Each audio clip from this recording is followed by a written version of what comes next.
오늘 좀 일찍 와서 자료를 좀 준비를 했어야 되는데요. 조금 늦게 일어나가지고 좀 약간 초반에 좀 부산한 모습 보여드려서 죄송해요. 네, 죄송하고요. 네, 제가 이제 원래 화학원 이제 개강을 해서 그거 관련돼서 하는데 제가 이제 화원 개강을 많이 못해요. 그래서 영재반 수업 때문에 딱 한 반만 이제 운영을 하는데 그러면 이게 설명을 하면서 간단한 내 수업 이야기를 하는 것보다 어머님들 힘들게 오셨는데 좀 많은 정보를 좀 드려야겠다라는 생각이 좀 들어서요. 일단 조준모 선생님께서 화월 중심으로 해주실 거니까 제가 영재고 쪽 관련된 데 여기서 이제 어머님들이 전체적으로 아직 결정을 못 하신 어머님들 많으실 거예요. 그러면 이 설명을 좀 들으시면 내가 이쪽으로 내 아이가 재능이 좀 있고 가능성이 있다면 충분히 접근할 수 있는 영역인 이런 정보들을 좀 안내해 드릴 거예요. 그리고 그 영재고를 준비하면서 화학 공부를 어떻게 해야 되는지, 그리고 뭐가 다르는지, 그리고 내 아이가 영재고를 준비를 했을 때 화학 점수, 여기서 영재고 관련된 모의고사를 봤을 때 30점 만점에 4점을 맞고 온 내 아이에게 화학은 암기 과목인데 너 왜 이렇게 못해? 라는 말을 해서는 안 되는지를 알고 가시면 돼요. 그래서 그 정보를 정확하게 들고 공부하는 접근 방식이나 이런 것들 좀 자세히 설명을 좀 해드릴게요. 그래서 좀 최대한 도움이 되도록 중요한 자료도 좀 넣어가지고 왔어요. 일단 제가 이제 전체적인 이걸 담당은 안 해서 여기 저희 영재고 담당하시는 원장님하고 장발 원장님하고 김영덕 부원장님 양해를 구하고 영재고에서 쓰는 자료를 좀 쓰겠다라고 해서 좀 협찬도 받았습니다.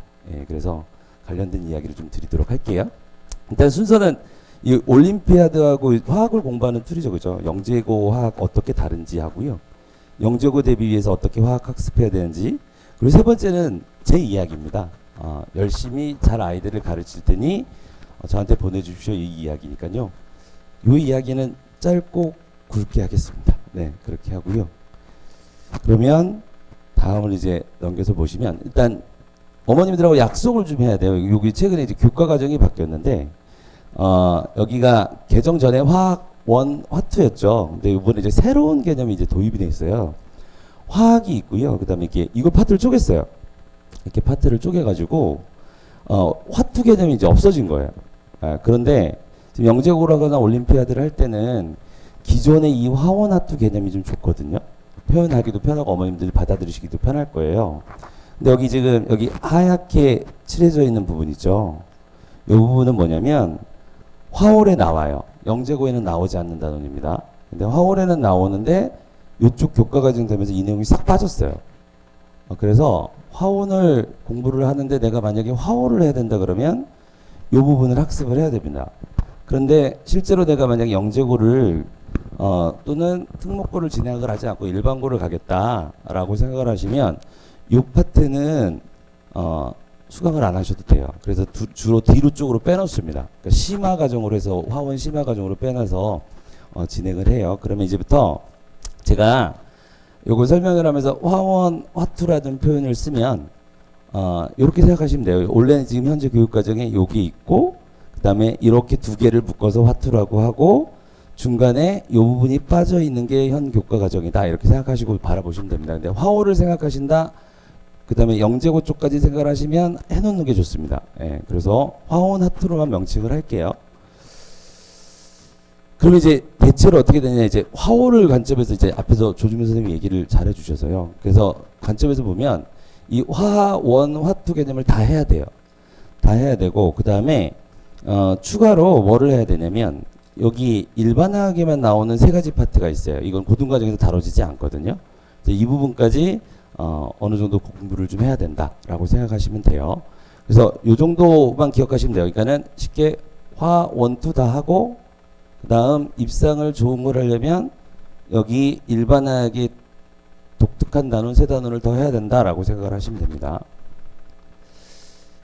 제가 그래서 이제 바로 요거까지만 이제 올림피아드에서 말씀을 드리고요. 영재고로 이제 바로 좀 설명을 드릴게요. 여기 지금 전체 보시면 둘, 넷, 여섯, 8개의 영재고가 있습니다. 영재고가 있는데 이 포인트를 집을 때 딱 두 그룹으로 나눠서 보시면 돼요. 여기 서울 있죠, 경기 있죠, 한과영 있죠. 이 세 개 그룹하고요. 나머지 네 군데. 요거는 이제 어떤 차이가 있냐면 나머지 네 군데는 시험지가 같아요. 물론 소소하게 문제 한두 문제만 다르고요. 공통으로 문제를 출제하고요. 서울, 경기, 한과영은 문제가 독립적으로 따로 출제합니다. 학교에서. 그래서 이제 구분을 하시면 돼요. 서울, 경기, 한과영. 그래서 제가 뭐 서울, 대전, 대구, 부산 이렇게 딱 하면 좋은데 그게 안 되더라고요, 리듬이. 그래서 서울, 경기, 한과영 이렇게 기억하시고 나머지는 공통이다 이렇게 생각하시면 됩니다. 그럼 이제 어느 정도 지원을 하느냐 애들이 보시면 여기 서울이 있고요. 이제 좀 이제 인원수 변동이 좀 있어요. 올해는 좀 전체적으로 줄어든 학교, 늘어난 학교가 있긴 한데 전체적으로 이 정도 인원으로 아이들이 응시를 합니다. 근데 이제 이 숫자를 보고 너무 놀라실 필요가 없는 게 이게 3학년만 응시하는 게 아니라 2학년 애들 꿈나무들이 경험을 쌓기 위해서 지원을 많이 하기 때문에 내 아이가 이제 3학년이 됐을 때는 실제 경쟁률은 이제 요거보다 낮겠죠, 그렇죠? 낮는다. 그래서 전체적으로 학교별 거의 비슷합니다. 거의 비슷한데 아이들이 이제 세종이 좀 많이 줄었어요. 세종이 좀 줄긴 했는데 그런 경우가 아니면 큰 변동은 없다. 100명 많아야 한 50명에서 60명 사이에서 줄었다 늘었다 이렇게 생각하시면 돼요. 그리고 요게 이제 뭐냐면 1단계 통과율이에요. 그러니까 시험에 1단계, 2단계, 3단계가 있는데 1단계는 서류 심사라고 생각하시면 되고요. 그다음에 이제 어머님들이 걱정을 하시는 게 뭐냐면 영재고 하려면 이제 내신이 매우 좋아야 된다 이렇게 생각하시는데 그렇지 않습니다. 예, 그렇지 않아서 B 있어도 붙고요. 제가 이제 재작년에는 어떤 학생이 있었냐면 학부모님이 경기를 아이가 지원을 했어요. 그래서 그 내신을 너무 걱정하시더라고요. 그러니까 다른 어머님이 친구분이세요. 야 그럼 내가 다 조사할게 라고 하고 실제로 경기를 본 아이들 인근 지역에 있는 아이들의 내신을 다 파악을 하셨어요. 파악을 했는데 실제로 B가 6개 있는 학생도 통과를 했습니다. 통과를 했기 때문에 생각처럼 1단계를 통과하는 과정이 내신의 비중이 그렇게 크진 않더라. 대신 추천서를 좀 잘 받으셔야 돼요. 추천서. 그럼 이제 전체적으로 보면 여기 보시면 이제 해마다 좀 달라요. 학교별로. 그런데 전체적으로 한 20% 정도 떨어뜨린다고 보시면 돼요. 여기 가까이다 보면 이제 이게 특출날 때가 있거든요. 이런 건 저희가 예측을 못 합니다. 왜냐면 얘네들이 그냥 해요. 그 해에 무슨 뭐 자석 때문인지 뭔지 모르겠는데 그냥 이런 식으로 갑자기 특출나게 튀어나올 때가 있습니다. 그런 걸 제외하기는 대체로 20% 정도 떨어진다. 조금 넓게 잡으면 25%까지 떨어지고 내신 관리 물론 잘해야 됩니다. 뭐 이렇게 만약 영재고 생각하는데 B 많더라도 붙더라라고 해서 그냥 계속 B로 깔으시면 떨어지겠죠, 그죠? 그러니까는 그렇게 내신이 중요하진 않다. 그리고 뭐 이런 걱정하시는 분도 많아요. 음악이, 체육이 그런 걸로 떨어뜨리지 않아요. 예, 떨어뜨리지 않으니까 내신 관리는 잘하면서 실수가 있더라도 너무 불안해하지는 안 하셔도 됩니다. 그 다음에 추천서를 잘 받으시면 돼요. 그렇게 해서 요 정도로 보시면 되고요. 그 다음에 이제 1단계죠. 여기 통과율 이렇게 적혀 있고요. 그 다음에 2단계 통과율인데 전국적으로 보면 이 정도 통과를 해요. 그러니까 2단계가 이제 중요한 시험인 거죠. 2단계가 이제 중요한 시험인 거고 경쟁률은 2점 대략 학교별로 좀 차이는 있지만 한 3.3대 1 정도 생각하시면 돼요. 3대 1 정도 된다 이렇게 생각하시면 되고 그 다음 3단계로 가면 여기 2단계를 통과해서 이제 3단계로 넘어가는 거죠. 그러면 경쟁률이 1.8대 1, 1.7대 1 이런 식으로 여기가 조금 높죠. 광주가 한 2대 1 정도 되죠. 그러니까 광주는 만약에 광주를 지원했는데 캠프를 갔다고 하더라도 좀 긴장하고 가야 되고요. 나머지도 마찬가지긴 합니다. 그러니까 대체로 한 1.7대 1 정도에서 3단계가 결정이 된다. 이렇게 생각을 하시면 됩니다. 그럼 이제 이거는 영재고 하면 요즘에 다원이 제일 유명하더라고요. 아이들도 제일 많고요. 그다음에 이 아이들이 저희 학원에 이렇게 와서 수업을 들으면 이 프라이드가 있습니다. 프라이드가 있어서 나 다원 다녀라는 게 이 친구들 사이에서 좀 영재고를 준비한 학생들에게 좀 자부심을 줄 수 있는 그런 요소로 작용할 만큼 저희들이 잘하고 있는데요. 이 결과로도 입증이 되죠. 이 노란 게 저희 학원 통과 결과입니다. 그래서 실질적으로 2단급 통과 비율이 굉장히 높아요. 높아서 이 부분도 자랑하려고 좀 올렸고요. 네. 그래서 이 정도로 보시면 되고, 그 다음에 전체적으로 이렇게 간다라고 생각을 하시면 돼요. 그럼 이제 이게 중요해요. 제가 오늘 이제 포커스에서 나머지는 이제 지원 현황이고요. 이제 관심 있으실 때 그때 보시면 더 기억하기 쉬우실 건데, 야, 그럼 도대체 몇 점을 받아야 영재고를 통과해? 2단계를 통과해? 그 부분을 잠깐 말씀드릴 거예요. 생각보다 낮습니다. 그러니까 전략을 잘 세우셔야 돼요. 그래서 만약에 생각을 하시면 전략을 잘 세우고 준비를 좀 잘 하셔야 돼요. 왜냐면 이게 2차 커트라인이거든요. 그러면 300점인데 한 170점 플러스 마이너스가 150점 되겠죠. 여기 보면 200점인데 이거 극비 자료라서 찍으셔도 됩니다. 그래서 90점인데 플러스 마이너스니까 절반을 못 맞춰도 되죠. 그죠? 그다음에 여기도 마찬가지예요. 물론 여기 이제 학교의 아이들이 지원하는 실력급의 차이가 좀 있으니까 차이가 좀 나거든요. 그런데 만약에 내가 붙으려고 한다, 그러면 50을 맞으면 돼요. 그럼 이 50은 뭐냐? 아이들이 보는 그 시험장에서 모든 과목의 평균을 맞으면 합격하는 거예요. 그럼 과학이 물화생지가 있으면 물화생지를 전부 다 잘하는 게 아니라 내가 열심히 공부를 해서 모든 과목을 평균을 맞으면 2단계를 통과할 확률이 높아지는 거죠. 그쵸? 그래서 생각보다 문제가 쉽지 않다는 거예요. 아이들 입장에서. 그러니까 그거를 머릿속에 일단 넣으셔야 돼요. 그럼 내 아이가 모두 다 평균을 맞으면 학교가 어딘지에 따라서 좀 차이는 있으나 2단계를 통과해서 캠프에 가서 1.7대 1의 경쟁률에서 도전해 볼 수 있는, 그러니까 합격 문턱에 바로 앞까지 가 있는 거죠. 그죠? 그러면 절반, 조금 안전하게 55% 맞추시면 돼요. 55%. 그렇게 생각을 하시면 됩니다. 그러면 이게 이제 뭐냐면, 그 각 학교별 물화생지, 지금 과학만 얘기하겠습니다. 제가 수학을 전혀 몰라가지고요. 예, 물화생지 문항수예요. 앞이 물리고 화생지로 보시면 돼요. 그럼 이제 아까 제가 서울 강조했고, 경기, 그 다음에 한과형 말씀드렸죠. 지금 배치 자체가 어떻죠? 좀 약간 독특하죠. 예, 독특해요. 경기는 좀 비슷한데, 그러면 이렇게 기억하시면 됩니다. 서울은 쭉 보시면 앞쪽 숫자가 크죠. 이게 무슨 얘기냐면 물리를 중요하게 본다는 얘기예요. 물리를 중요하게. 그런데 이 물리를 일단 우선 잘해야 되고 나머지 화생지에 해당되는 문제를 해결을 해야지만 붙을 수 있습니다. 왜냐면 아이들이 기본적으로 화생지는 깔고 가거든요. 기본 점수는 깔고 가기 때문에 이렇게 요걸 기억하시면 되고요. 그 다음에 경기는 좀 균일하게 돼요. 물화생지 균등하고. 그럼 이제 문항수를 가지고 놓고 따지면 서울은 물리의 비중이 높다. 그리고 나머지 학교는 어찌저찌 시험 형식은 다를 수 있으나 물화생지가 거의 균등하게 나온다 라고 생각하시면 됩니다. 그러면 오늘 제가 요 영재고 설명회에서는 그 중에서 화학 부분에 대해서 4분의 1을 차지하고 있는 화학 부분을 어떻게 준비를 해야 되는지에 대한 이야기를 좀 드릴게요. 자, 이게 올해 영재고 모집을 하고 10월 모의고사 처음 본 시험지예요. 시험지 학생의 성적표를 가져온 거예요, 제가. 그러면 이제 요게 A 학생이고 여기 B 학생입니다. 근데 점수는 거의 비슷해요. 비슷한데 차이가 있어요. 잘 보시면 어떤 차이가 있냐면 얘는 물화 점수가 높죠. 얘는 생지 점수가 높아요. 그러면 같은 점수라 하더라도 이 친구가 성적의 질이 좋죠. 왜 질이 좋냐고 얘기하냐면 준비할 거잖아요. 근데 물화는 아까 말씀드렸어요. 제가 합격 컷의 도달점, 내가 공부를 해서 도달해야 되는 건 평균이에요. 그죠?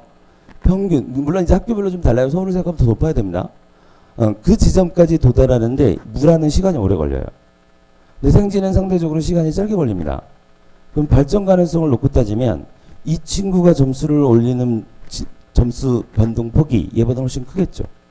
그러니까 이 친구가 훨씬 더 질이 좋은 성적을 갖고 있는 거예요. 그 다음 모든 학생들이 물화생지를 다 잘할 거라고 생각하시는데 그렇지 않아요. 대부분의 아이는 두 과목 잘하고 대부분의 학생들은 두 과목을 잘하고 두 과목을 못합니다. 이게 다 달라요. 얘 친구같이 물화를 좀 잘하고 생지를 못해. 이거는 질이 좋아요. 근데 보통은 이렇게 묶여요. 물지 잘하고 화생 못하고 화생 잘하고 물지 못합니다. 그러면 두 과목을 잘하고 두 과목을 못하는 학생들의 질은 물질을 잘하는 아이예요. 왜? 물리가 제일 오래 걸려요. 그 다음 화학이 오래 걸리고 생지가 내가 목표하는 도달점에 도달하는데 시간이 조금 그나마 짧게 걸립니다. 그리고 여기서 이제 한 단계 업그레이드가 되면 세 개 잘하고 하나를 못해요. 이 친구들은 합격 가능성이 큰 거예요. 예. 그러니까 세 과목을 잘하고 한 과목을 평균보다 좀 낮더라도 커버가 다 되는 거죠. 그러면 합격선으로 간다고 생각을 하시면 돼요. 그러면 영재고를 준비하는 입장에서 물리하고 화학을 준비하고 들어오는 게 유리하죠. 물론 안 하고 들어와도 붙어요. 근데 그 친구들은 정말 고생합니다. 안 하고 왔으니까. 아까 말씀드린 물화 올리는 게 쉽지가 않거든요. 예. 그래서 그 부분을 좀 강조를 드리고요. 그 다음에 아까 말씀드린 대로 학교를 어디를 선택하는지에 따라 다르지만 그 학교 시험에 평균을 모두 네 과목을 평균을 맞으면 합격하는 거예요. 그죠? 그러니까 그게 1차 목표입니다. 그렇게 아이들이 돼야 되고, 그 다음에 준비하는 입장에서는 성적의 질적 관점에서 물화를 준비를 하고 오는 것이 좋다라는 걸 좀 강조해 드리고요. 그 다음 이제 그러면 공부를 뭘로 할 거냐? 공부를 뭘로 할 거냐? 보통 이제 화학은 이제 화학 쪽으로 얘기를 할게요. 화오를 준비하면서 원투 준비하면서 영재고를 준비를 하거든요. 근데 차이가 있어요. 이 화올 문제는 어떻게 하냐면 1단원이 있으면 거기에 소단원에 해당되는 내용을 여기서만 문제를 내요. 그리고 길을 알려줘요. 야, 너 1단원이다. 문제 보면 알아요. 야, 너 1단원이다. 여기 2소단원이야. 여기서 낸 문제거든. 그러면 이거 얼마야? 이렇게 알려줘요. 뭐죠? 중간 사고 과정이 없어요. 문제를 보면 바로 알아요. 이거 물어봤네? 이거 어떻게 풀지? 이 생각을 하면 됩니다. 그런데 영재고는 좀 달라요.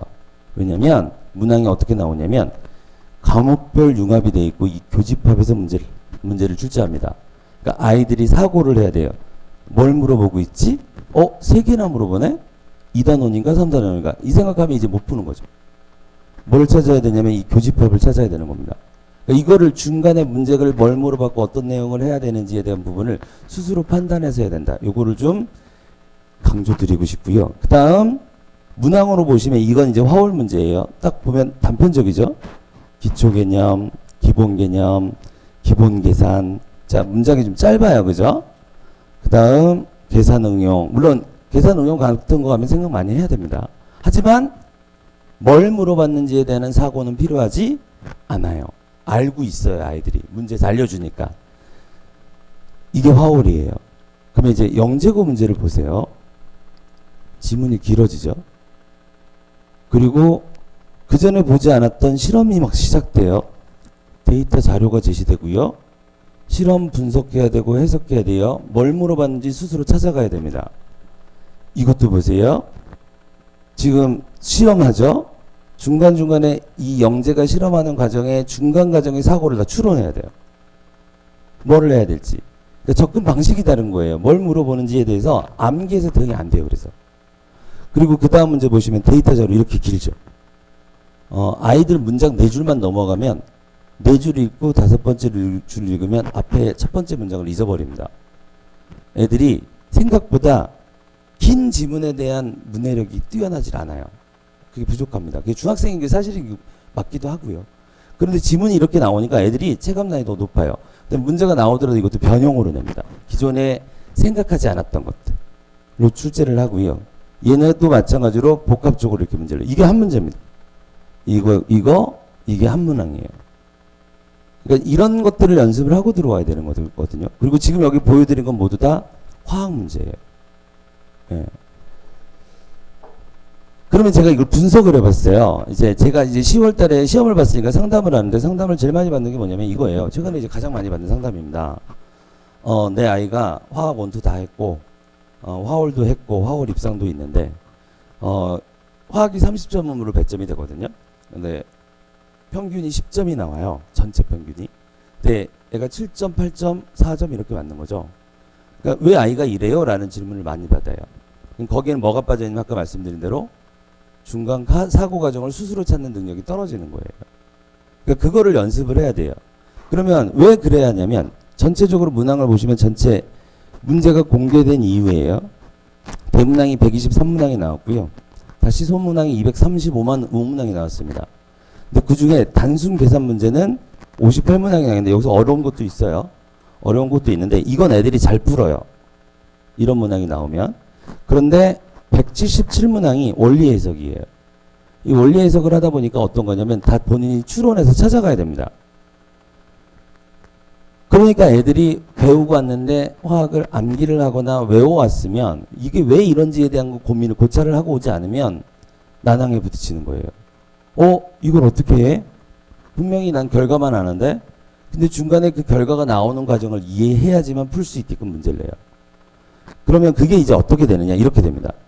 지금 보시면 여기 노란 박스는 배경 지식이에요. 이거는 이제 몰라도 시험은 봐요. 근데 이걸 알고 있는 친구들이 문제를 좀 더 잘 풀어요. 이해도 빠르고. 그러면 노란색 부분이 어디에 집중되어 있죠, 지금? 화원에 집중되어져 있죠. 그리고 이 파트는 아까 빠져나간 부분이고요. 그죠? 그럼 이 배경 지식이 있고 이 빨간 영역만 영재고 시험범위입니다.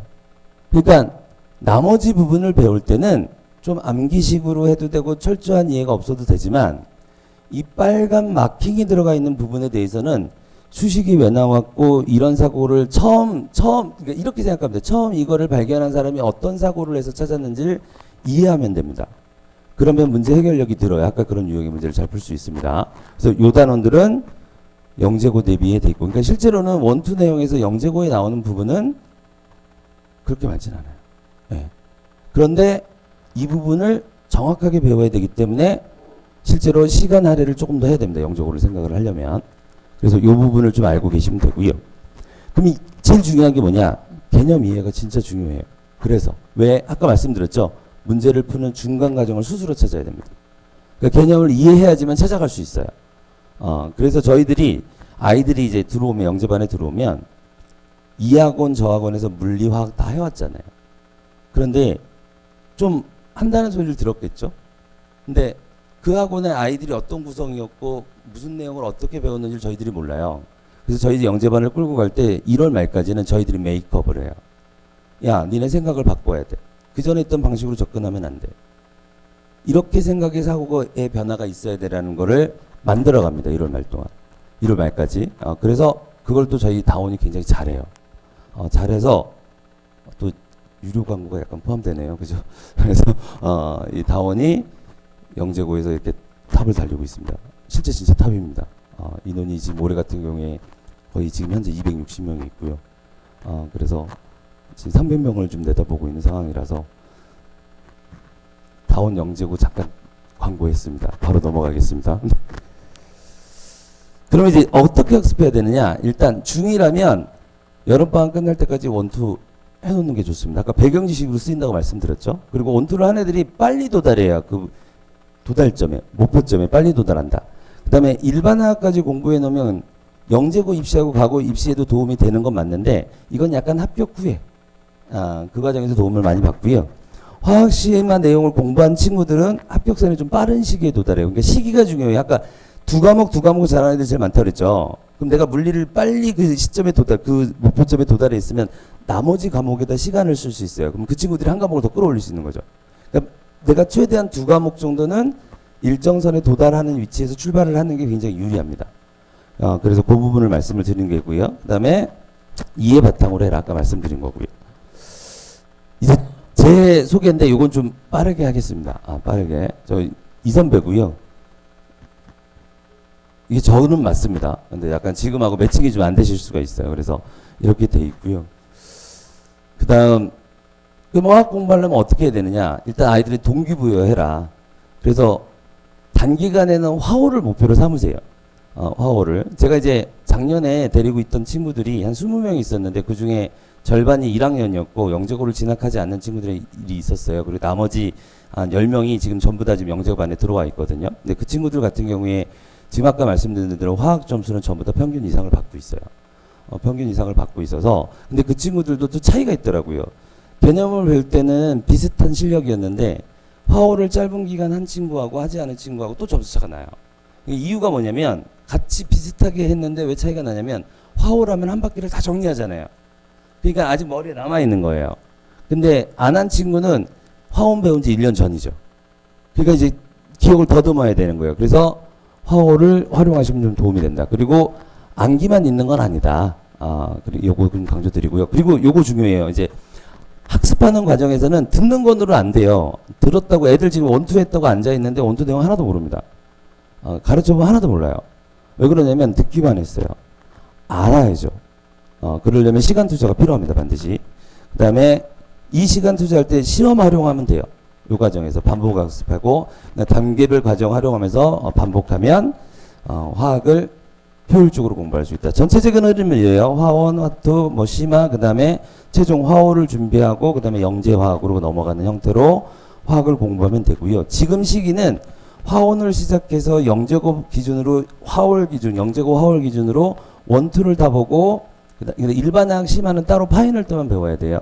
그러면 화월까지도 볼 수 있는 마지막 화원 시작반 시기다라고 생각하시면 되고요. 그다음 이제 이건 제 수업인데요. 매 수업 테스트 진행하고 결과 SNS로 다 보내드려요. 전후 클리닉 진행을 하고요. 그다음에 철저한 관리, 뭐 숙제, 수업 때도 이런 거 다 성적표로 따라 나갑니다. 뒤에서 잠깐 보여드릴게요. 그다음에 정기적인 간담회를 운영을 하려고 하는데 반이 하나밖에 운영을 안 하기 때문에 전화로 수시로 연락을 드립니다. 전화로. 그래서 요거 말씀을 드리고요. 그다음 아이들이 학습할 때 제일 좋은 코스예요. 첫 번째 수업 듣고 입력해야 돼요. 제가 제2전공을 심리학을 했어요. 화학을 전공을 했는데 제2전공을 심리학을 해서 인지심리를 좀 배웠었거든요. 그럼 이제 그 과정에서 보시면 이 장기 기억으로 넘어가는 건 입력되고 또 스스로 공부해서 또 입력을 시키고 반드시 출력이 있어야 돼요. 꺼내 써야 됩니다. 그거를 하기 위해서 테스트를 보는 거예요. 과제 수행하면서 꺼내 쓰는 거고요. 그 다음에 테스트 보면서 꺼내 쓰는 거예요. 그러면 이게 장기 기억으로 잘 넘어갑니다. 그러니까 애들이 보통 어디서 끝내죠? 이거 어디서 끝내는 애 있고요. 좀 머리가 좋다는 친구들이 좀 그래요. 게으르면. 여기서 끝내는 친구 있고요. 여기까지 하는 친구인데 그냥 또 와서 해요. 과제 좀 잘 안 해요. 그러니까 어머님들이 학원에서 선생님들이 감시해서 할 수도 있지만 집에서도 조금 관찰을 해주셔야 돼요. 감시라는 표현이 좀 그렇네요. 사랑으로 이렇게 사랑을 항상 쏟아주셔야 됩니다. 그래서 그런 부분이 좀 필요하다라는 부분 좀 강조드리고요. 그러니까 시험 볼 때 공부하고 와서 봐야 돼요. 안 그러면 출력이 안 됩니다. 그리고 아까 이제 정인 선생님도 얘기를 해주셨어요. 근데 수학은 주 2회 3회 수업하거든요. 근데 과학 수업은 주 1회예요. 그럼 여기 일요일 날 수업하죠. 이게 망각곡선인데 이게 1일 지나면 70% 이상이 망각이 돼요. 그죠? 그러면 일주일 지나고 한 달 지나면 80%. 일단 1일 지나면 끝이죠. 어려운 거 내용 배웠는데 1일 지나면 내용 다 있는 겁니다. 그럼 애들이 근데 공부를 언제 하느냐? 주 1회죠. 그러니까 이때 죽으라고 공부합니다. 마지막 일주에. 그러니까 효율이 떨어져요. 그러니까 최대한 빨리 공부하게끔 해주셔야 돼요. 그래서 수학보다 과학의 점수가 더디게 변해요. 이유는 이것 때문입니다. 그러니까 요 시간의 텀을 좀 조절하셔라. 그러면 효율적일 것이다. 라는 걸 좀 안내 드리고요. 그 다음에 제 교재는 뭐 자초 교재 쓰고요. 필수 예제는 수업 시간에 풀고, 그 다음에 유제는, 관련된 유제는 계속 풀게 해요. 출력하는 거 계속 연습시킵니다. 그리고 개인 확인 문제로 또 학습하게 만들어요. 이거 무조건 제출하게 만들고요. 매주 테스트 봅니다. 매주 테스트를 봐서 출력하는 과정 강제적으로 계속 시켜요. 그리고 점수 낮으면 남겨서 제시 보게 하고요. 그 다음에 어머님들한테 미리 연락도 드리고요. 제시다 라고 연락드리고, 그 다음에 제가 작년부터 좀 했는데 그 아이들이 모두 다 올 패스를 하면 제가 맛있는 걸 사줄게, 그리고 아이스크림 뭐 햄버거 이런 걸 사주기 시작했어요. 작년부터. 원래 안 했었거든요. 그런데 작년에 한번 해봤어요. 애들이 어떻게 변할까 싶어서. 근데 점수가 너무 잘 나오는 거예요. 그 처음에 무슨 생각을 했냐면, 애들이 못 먹고 자라나? 집에서 뭔가 이렇게 안 해주시나? 그러니까 아이들이 성장해서 그러나 그 생각을 했거든요. 근데 나중에 이유를 알았습니다. 왜 애들이 더 열심히 할까요? 이 생각하기 어려워요. 저도 면밀히 관찰했습니다. 아니 내가 20년 동안 그렇게 강제로 끌고 가고 남겨서 해도 안 되던 효과가 햄버거에서 나오는 거예요. 이유가 뭐냐면요. 자기가 제시에 걸리면 못 먹게 되잖아요. 그게 두려운 거예요. 애들이 나를 지목할까봐 두려운 거예요. 제가 그래서 그걸 깨닫자마자 애들한테 얘기했어요. 그전에는 야 제시자는 그래도 인격이 있고 이것 때문에 평가되면 안 되잖아 이렇게 얘기를 했는데 그걸 제가 깨닫자마자 중간에 말을 했어요. 야 이제부터 제시자를 공표할게. 성적이 더 올라갑니다. 그러니까 아이들이요 점수나 내가 누군가로부터 평가받는 것에 대해서 좀 안타까운 현실이기도 해요. 굉장히 예민하고 민감합니다. 제가 그래서 그걸 깨달았어요. 그래서 제가 한 20년 동안 헛고생했고요. 아이들을 학습시키는 건 이거구나라는 걸 찾았습니다. 그래서 정기적으로 네 모두 다 패스를 하면 맛있는 걸 사주는 정책을 계속 오래 이끌어 가보려고 합니다. 네 그래서 효율이 좀 있고요. 그다음 이제 교재는 이렇게 돼 있어요. 이게 자체 교재 씁니다. 자체 교재 써서 하고요. 그다음 필수 예제, 유제 있죠. 아까 자기주도적으로 하는 거. 예제는 좀 쉽고 유제가 어려워요. 생각하게 만들려고요. 그다음 데일리 테스트 이렇게 나가는데 전부 다 단답형 서술형이에요. 그러니까 외워서 못 풀어요. 외워서 못 풀고요.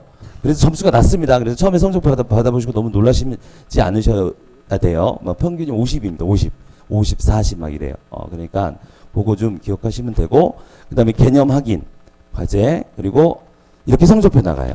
성적표. 그리고 이거에 약간 거부감이 있으실 수도 있는데요. 이 빈 여백을 메꿀 방법이 없습니다. 다운 마크를 넣기에는 여기에도 있고 그래서 제가 저를 넣고 있습니다. 그래서 너무 처음에 당황하시지 마시고요. 그 다음에 여기에 쭉 점수가 나오죠. 미응시 다 체크됩니다. 그 다음에 요 점수의 평균이 80점을 넘으면 영재고에 들어왔을 때 그 친구들은 아까 얘기한 대로 화학은 일정한 도달점에 도달한 상태에서 출발하는 경우가 굉장히 많습니다. 굉장히 많기 때문에 그것도 참고로 보시면 돼요. 80점이 기준이에요.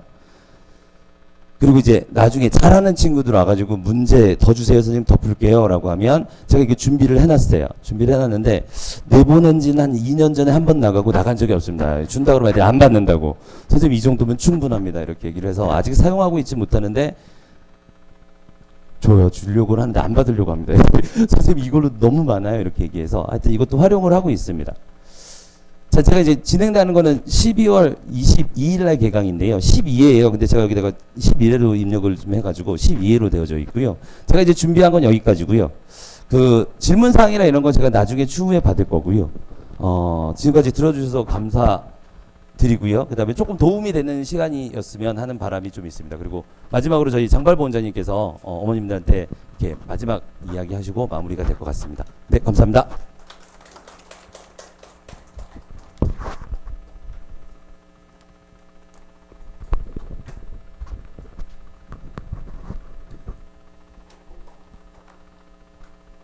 인사드리겠습니다. 장발 원장입니다. 제가 분필 하나